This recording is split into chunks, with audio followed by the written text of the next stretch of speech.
네, 안녕하세요. 단테입니다. 네, 오늘은 타입스크립트의 펑션 타입에 대해서 알아보겠습니다.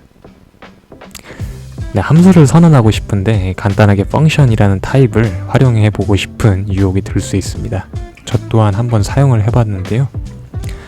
문자열은 스트링, 그 다음에 숫자형은 정수이든 부동수 소수점이든 넘버, 그 다음에 참 거짓은 저희가 불링이로 간단하게 표현을 하죠.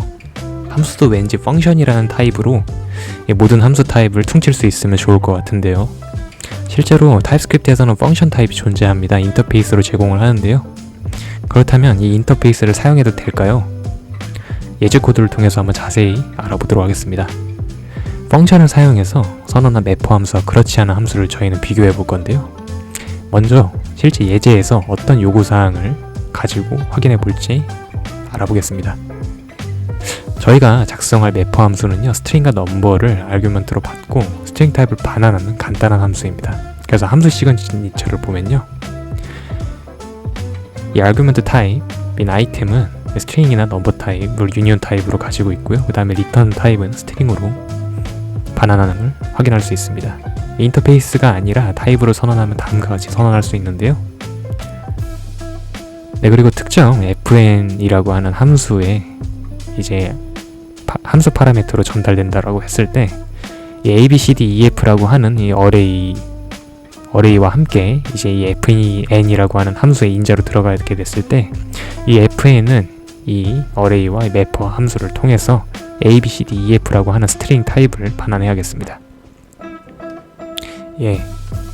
이 fn이라고 하는 함수가 실제로 어떻게 구성됐는지는 아직 저희는 모르겠지만 대충 조인 함수와 유사하다고 예측할 수는 있는데요. 첫 번째는 펑션을 사용하지 않고 직접 명시적으로 함수 타입을 지정하는 경우입니다.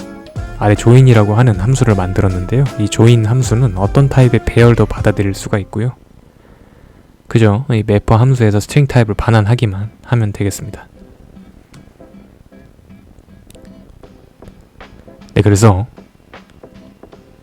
이 아이템의 타입과 그 다음 매퍼 함수에 있는 이 아이템의 타입이 제너럴 t를 통해서 선언이 됐고, 이를 통해서 실제 조인 함수로 호출했을 때 잘 작동함을 확인을 했는데요. 네, 앞서서 어레이 타입을 스트링 유니온 넘버 타입이라고 저희가 구체적으로 범위를 좁혀서 선언을 했습니다. 그래서 조인 함수 내부에 전달된 함수 파라미터 아이템의 타입은 스트링 유니온 넘버 타입이라고 추론이 잘 되는데요. 네, 그래서 실제 확인을 해보니 저희 예상과 동일하게 작동하는 것을 확인할 수 있었습니다. 네, 아직까지는 별 특이점이 안 보이는데요. 네, 어레이 타입 선언을 한번 생략을 해보겠습니다. 네, 아래 코드에서는 앞서 봤었던 코드와 다르게 콘스트 어레이를 했을 때 타입을 생략하고 타입스크립트의 자동 추론에 의존하는 경우입니다. 그래도 동일하게 스트링 유니온 넘버 타입이 추론이 잘 되는 것을 확인할 수가 있고요. 이 조인 함수 선언에서 제너릭 t를 활용했기 때문에 파라미터로 넘기는 변수와 함수에 명시적으로 타입 선언을 해주지 않았습니다. 그래서 아이템 타입과 어레이 타입을 저희가 명시적으로 해주지 않아도 조인 함수를 사용함에 있어서 이 매퍼 함수를 정의를 할 때 이 아이템의 타입이 제대로 추론이 되고 있음을 확인할 수 있죠. 네, 그렇다면 펑션 타입을 한번 사용을 해보려고 하는데요. 다음 join to 함수는 두 번째 함수의 인자 타입으로 제너릭 타입이 아닌 펑션 타입을 사용합니다.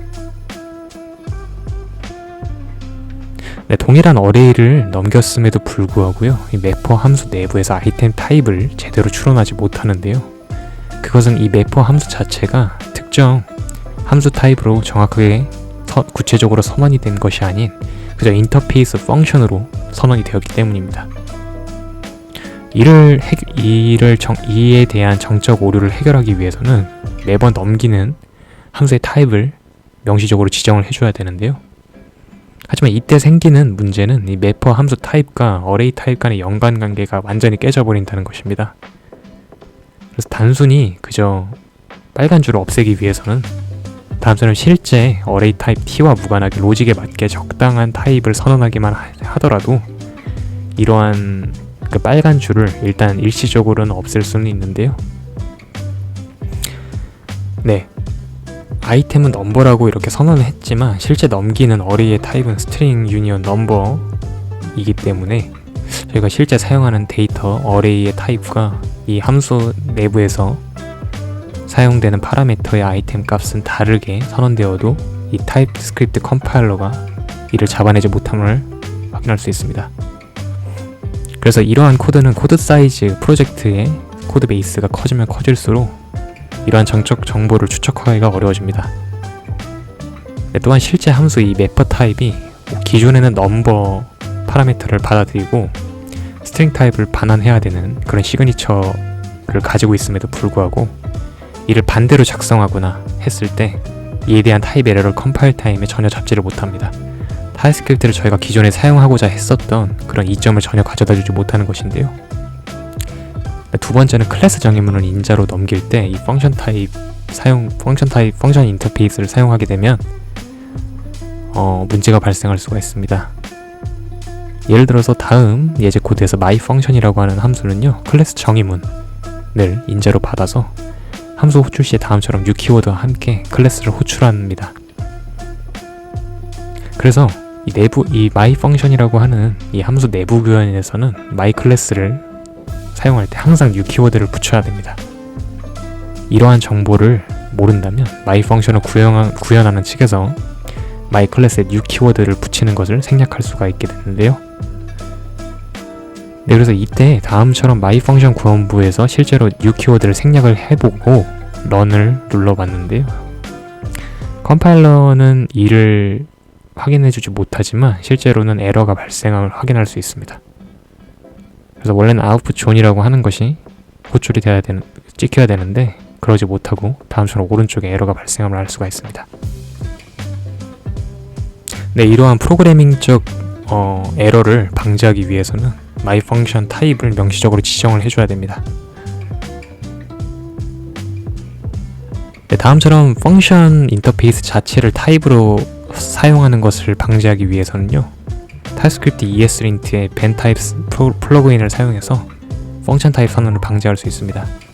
아마 여러분께서 사용하시는 타입스크립트 프로젝트에서 ESLint를 사용하신다면 대부분 타입스크립트 ESLint recommended 플러그인이 설치가 되어 있을 거라고 예측이 되는데요. 이 플러그인에 포함이 되어 있으니까요, 별도로 이 bentypes를 설치하실 일은 없을 것 같습니다. 그래서 실제 이 펑션 인터페이스를 사용해서 함수를 선언을 하려고 한다면 다음처럼 ESLint에서 정적 체크를 해주게 됩니다. 네, 오늘은 타입스크립트에서 함수 타입 선언 시에는 실제 해당 함수를 사용하는 클라이언트 코드에서 파라미터와 리턴 타입을 추론 가능하게 선언해야 하는 이유에 대해서 알아봤는데요. 앞서서 봤었던 이렇게 구체적인 함수 타입 선언이 보장이 되어야지만 프로젝트 코드 베이스가 커짐에도 불구하고 가독성과 유지 보수성, 디버깅을 하기 용이해지겠습니다. 네, 오늘도 영상 시청해주셔서 감사합니다. 도움이 되었다면 좋아요와 구독 버튼 부탁드리겠습니다. 안녕.